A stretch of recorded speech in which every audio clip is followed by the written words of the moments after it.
Amigos, meu nome é Vinícius Talon e o que vigora no direito processual penal brasileiro é o indúbio pro réu, como deveria ser, ou seria um indúbio pau no réu?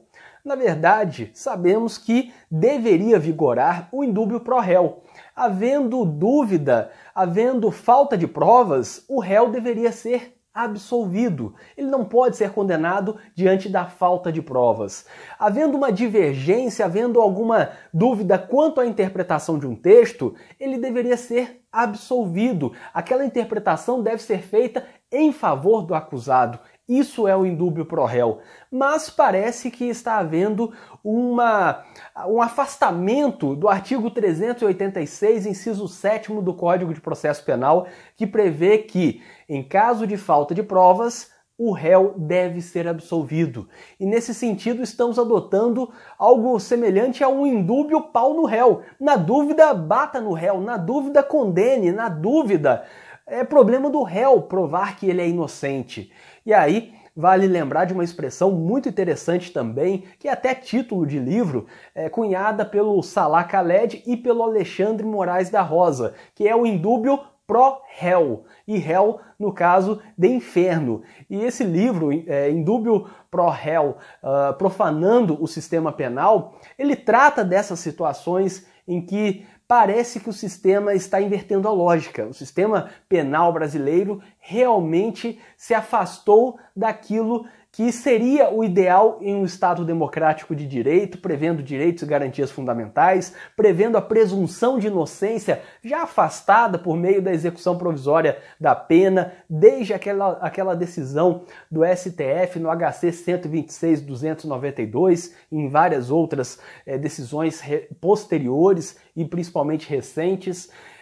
Então está havendo essa inversão no sistema. Estamos adotando um indúbio pau no réu. O indúbio pro réu, no sentido de, na dúvida, beneficiar o réu, na dúvida, pensar a favor do réu, já foi afastado, já não existe na prática mais.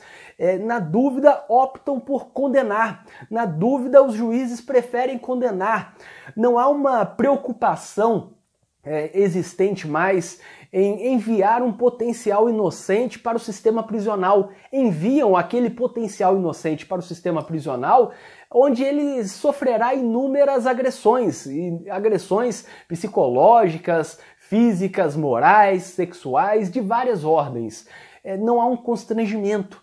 Enviam qualquer um para o sistema prisional, já falido, já reconhecidamente falido até pelo STF, e sem possibilitar o indúbio pro réu. Na dúvida, estão mandando para o sistema prisional, para qualquer lugar em que ele vai cumprir uma pena que reconhecidamente é inconstitucional pelo STF, considerando que o nosso sistema prisional está falido. O indúbio pro réu ele está sendo substituído por, na dúvida, condeno. Na dúvida, o Ministério Público deve estar certo. Quantas vezes você que é advogado viu uma decisão em sentença processual penal discordando dos memoriais do Ministério Público? Pense aí qual é o percentual de decisões que concordam e discordam do Ministério Público. Na dúvida, é comum ver que os juízes seguem o Ministério Público. Se o caso não é evidente para absolver, se não é algo realmente claro para absolver, na dúvida, o Ministério Público deve estar certo. É isso que muitos juízes estão pensando. E isso decorre muitas vezes daquela convivência que há entre promotores e juízes durante várias horas, por meio dessas tardes de audiência, audiências a cada 5, 10, 15 minutos, e aí passam lá muito tempo juntos, acabam criando uma confiança e nesse caminho o juiz passa a acreditar que pode gerar até um constrangimento se ele discordar do promotor que está ali sempre com ele. Por outro lado, os advogados aparecem muito pouco para ter algum contato com o magistrado. Então, na dúvida, eu vou concordar com este promotor que está do meu lado. É isso que o juiz pensa, ou muitos juízes pensam. Se eu tenho dúvida sobre o que julgar, eu vou concordar com esse promotor que está sempre aqui fazendo as audiências comigo. E não com a defesa, que é um advogado que vem de outra comarca, faz uma audiência, faz outra audiência por semana e mais nada. Não há constrangimento em discordar da defesa, mesmo quando a defesa está certa. Mas parece que há um constrangimento em decidir de forma contrária àquilo que o Ministério Público propôs. Quantas vezes, repito a pergunta, quantas vezes você que é advogado viu uma decisão de um juiz discordando de um promotor de justiça? Um juiz que absolveu apesar do pedido de condenação feito pelo promotor de justiça. Você vai pensar aí em um percentual baixo, um percentual realmente baixo, porque, na dúvida, estão sendo condenadas as pessoas que potencialmente são inocentes. E os magistrados preferem, na dúvida, condenar o acusado, mantendo a sua consciência tranquila quanto ao fato de não deixar um potencial culpado impune. Vejam, o constrangimento não é de mandar um potencial inocente para o sistema prisional em que ele sofrerá crimes mais graves do que aqueles que ele praticou, ou supostamente praticou. O constrangimento, o que faz com que os juízes tenham uma consciência mais tranquila, é mandar para o sistema prisional qualquer pessoa que pode ser um potencial culpado. Ou seja, eles não querem que um potencial culpado permaneça impune.